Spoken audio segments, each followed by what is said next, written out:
Mister Nahid Islam, you are no more in government. আপনি এখন বাংলাদেশের নিবন্ধিত 42-43টা রাজনৈতিক দল আছে, আপনি তাও না, আপনি একটা অনিবন্ধিত রাজনৈতিক দল। আপনি এই মুহূর্তে দেশের রাজনীতিতে সবচেয়ে বড় প্রশ্ন হচ্ছে যে নির্বাচন কবে হবে, এবং এ নিয়ে একটা ধারণা সবাই কিন্তু পেয়েছেন, রাজনৈতিক দলগুলো পেয়েছেন, সাধারণ মানুষও পেয়েছেন। কে দিয়েছে ধারণাটা? খোদ সরকার প্রধান ডক্টর ইউনূস দিয়েছেন। উনি একাধিকবার গত কয়েক সপ্তাহের মধ্যেই, খুব বেশি দিন দেরি নয়, গত এক সপ্তাহ দুবার অন্তত উনি বলেছেন যে এই বছরের ডিসেম্বরে নির্বাচন হতে পারে, ডিসেম্বরের মধ্যে। স্পষ্ট করে তারিখ ঘোষণা করেননি, কিন্তু সে ধরনের একটা ঘোষণা উনি দিয়েছেন। এবং নির্বাচন কমিশনকে আমরা দেখেছি, তারাও বলেছেন যে ডিসেম্বরে নির্বাচন হবে, এটা মাথায় রেখেই তারা সব ধরনের প্রস্তুতি নিচ্ছেন। এ পর্যন্ত আমরা সবাই জানি, কিন্তু এর মাঝে আজকে একটা নতুন খবর আমরা দেখতে পেলাম। সেই খবরটা কি, যে সরকার থেকে পদত্যাগ করা উপদেষ্টা, যিনি নতুন পার্টি জাতীয় নাগরিক পার্টির আহ্বায়ক হিসেবে দায়িত্ব নিয়েছেন, তিনি সম্প্রতি রয়টার্সকে একটা ইন্টারভিউ দিয়েছেন। সেই ইন্টারভিউটা আজকে বিভিন্ন মিডিয়াতে আমি দেখতে পেলাম, এবং সেখানে উনি কী বলেছেন? তিনি বলেছেন যে অন্তর্বর্তীকালীন সরকার এখনও জনগণের নিরাপত্তা পুরোপুরি নিশ্চিত করতে পারেনি, দেশ এখনও অস্থিতিশীল, তাই এবছর নির্বাচন অনুষ্ঠান কঠিন হবে। 3টা সেন্টেন্স আমি আপনাদেরকে পড়ে শোনালাম। এই 3টা সেন্টেন্স নিয়ে আমি কথা বলবো আজকে। আসলে সেটা হলো, উনি প্রথমত বলেছেন এই অন্তর্বর্তীকালীন সরকার এখনও জনগণের নিরাপত্তা পুরোপুরি নিশ্চিত করতে পারেনি। কেন পারেনি? এই প্রশ্নটা আমি করতে চাই। 7 মাস হয়ে গেছে, 7 মাসেও আপনি জনগণের নিরাপত্তা কেন পুরোপুরি নিশ্চিত করতে পারেননি?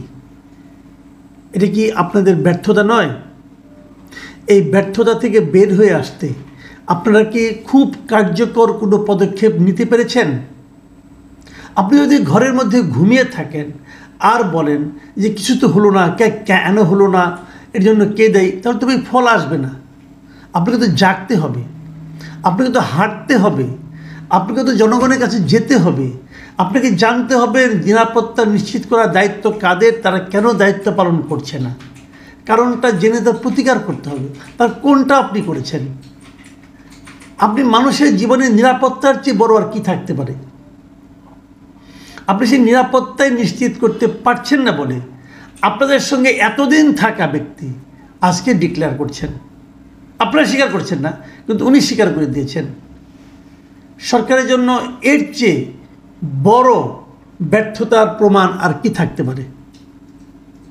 দ্বিতীয় বাক্যে উনি বলেছেন যে দেশ এখনো অস্থিতিশীল। 7 মাস পরেও বলে দেশ এখনো অস্থিতিশীল। আর তৃতীয় বাক্যটা, তাই এবছর জাতীয় নির্বাচন অনুষ্ঠান কঠিন হবে। প্রথম প্রশ্ন হলো, দেশটা যে অস্থিতিশীল সেই কথাটা কিন্তু অনেকেই বলেছে, বিভিন্ন পলিটিক্যাল পার্টির পক্ষ থেকে বারবার অভিযোগ করা হয়েছে যে দেশের স্থিতিশীলতা আনাটা সরকারের দায়িত্ব, এবং সরকার সেটা পারছে না। কেন পারছে না সেগুলো চোখে আঙুল দিয়ে দেখিয়ে দেওয়া হয়েছে। আমি নিজেও অনেক কিছু বলেছি, অনেক কিছু দেখিয়ে দিয়েছি। আমার আলাপ বাদ দেন, আমি একটা ক্ষুদ্র মানুষ, আমার কথা বাদ। বিভিন্ন পলিটিক্যাল পার্টিগুলো পথ দিয়েছে, আপনারা সেই পথে যাননি কেন? গেলে আপনাদের মান সম্মান যাইতো?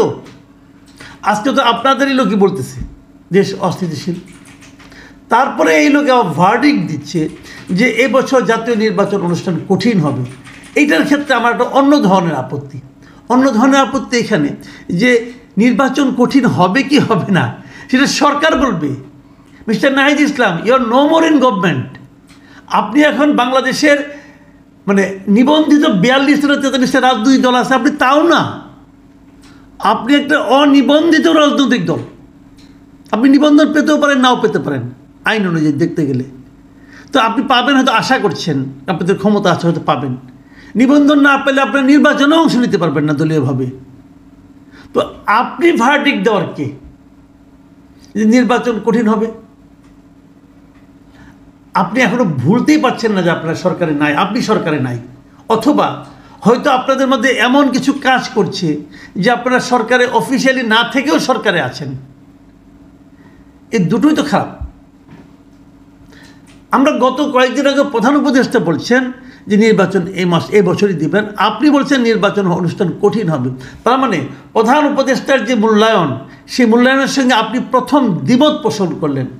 এবং আমার জানা মতে দেশের অন্য কোনো পলিটিক্যাল পার্টি এখনও প্রধান উপদেষ্টার এই বক্তব্যের সঙ্গে, ডিসেম্বরে নির্বাচন হতে পারে এই বক্তব্যের সঙ্গে অন্য কোনো পলিটিক্যাল পার্টির লিডার অথবা পলিটিক্যাল পার্টির কর্মীরা দ্বিমত পোষণ করেননি। ডিসেম্বরে নির্বাচন হোক এটা কেউ অপছন্দ করেননি।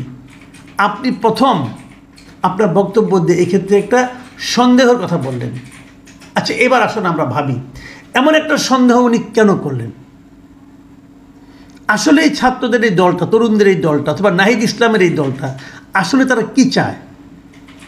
এই ধরনের সন্দেহের মাধ্যমে তারা আসলে তাদের মনের যে আকাঙ্ক্ষাটা সেটা ব্যক্ত করে দিয়েছে। সেই আকাঙ্ক্ষাটা কি? তারা আসলে সময় চায়। তারা তাদেরকে নিজেদেরকে গুছিয়ে নেওয়ার জন্য আরও একটু সময় চায়। তারা মনে করছে যে যতই দিন যাবে ততই আমরা আরও গুছিয়ে নিতে পারবো, ততই আমাদের দলের স্ট্রেংথ বাড়বে। যদি 2 দিন পরেও আমরা নির্বাচন করি তাহলে 2 দিনের একটা বাড়তি বেনিফিট আমরা পাবো। এটা কিন্তু খারাপ না। এটা খারাপ না কেন? এটা তাদের দলের পক্ষ থেকে চিন্তা করলে তাদের দলের জন্য ভালো, এবং উনি ওই দলের প্রধান হিসেবে নিজের দলের জন্য ভালোটাই চাইবেন। এটাই স্বাভাবিক, এটাই স্বাভাবিক। এবং আমি জানি, আমি যতটুকু বুঝি, বাংলাদেশে এখন এই পলিটিক্যাল অ্যারিনাতে 2 ধরনের ধারা বিরাজ করছে। একটা ধারা হলো তারা মনে করে যদি দ্রুত নির্বাচন হয় তাহলে তাদের সুবিধা হবে। এই ধারার শিরোমণি হলো বিএনপি। মানে বিএনপি মনে করে এখন যদি দ্রুত নির্বাচন হয় তাহলে তাদের জন্য সুবিধা হবে। দেশের জনগণ এখনও তাদেরকে পছন্দ করে অথবা সংখ্যাগরিষ্ঠ মানুষের সমর্থন তারা পাবে। আর বিএনপি এটা মানে কিনা আমি জানি না, যে যতই দেরি হবে তাদের জন্য ঝামেলা বাড়তে থাকবে। এটা কেন বাড়বে সেটাও বলি। এটা বাড়বে এ কারণে যে বিভিন্ন মাঠ পর্যায়ে বিএনপির অনেক লোকজন কিন্তু নানা ধরনের চাঁদাবাজিতে জড়িয়ে গেছে। বিএনপি কেন্দ্রীয়ভাবে চেষ্টা করছে সেগুলো থামানোর জন্য, অনেককে বহিষ্কার করছে, অনেক কিছু তারা করছে, কিন্তু তাদের খুব একটা ফল হচ্ছে বলে মনে হয় না।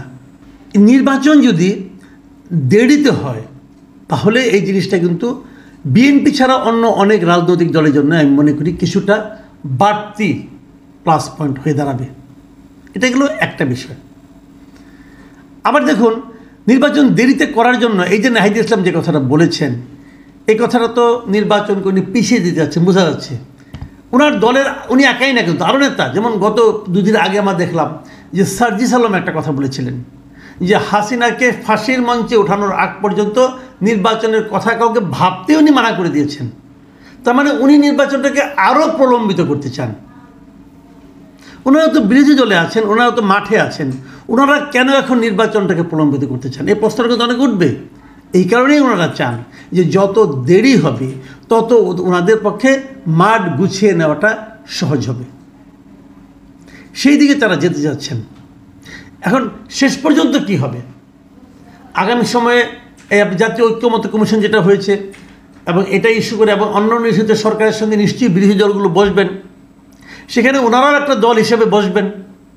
বসার পর ওনারাও বলবেন নির্বাচনটাকে পিছিয়ে দেওয়া হোক, আর অন্যরাও বলবেন নির্বাচনটা ডিসেম্বরেই করা হোক। সরকার কোন দিকে যাবে? সরকার কাদের কথা শুনবে? এই বিষয়টা কিন্তু সামনে আমাদের মতো দর্শক যারা আছেন তাদের জন্য দেখার বিষয়। আমরা দেখব সরকার আসলে কোন দিকে যান, এবং সরকার কোন দিকে যান তার উপর নির্ভর করে আমরা সরকারের কি চরিত্র সে সম্পর্কে একটা ধারণা করতে পারব। দর্শকদের অনুরোধ করব আগামী দিনগুলোর জন্য সতর্ক দৃষ্টি রাখা।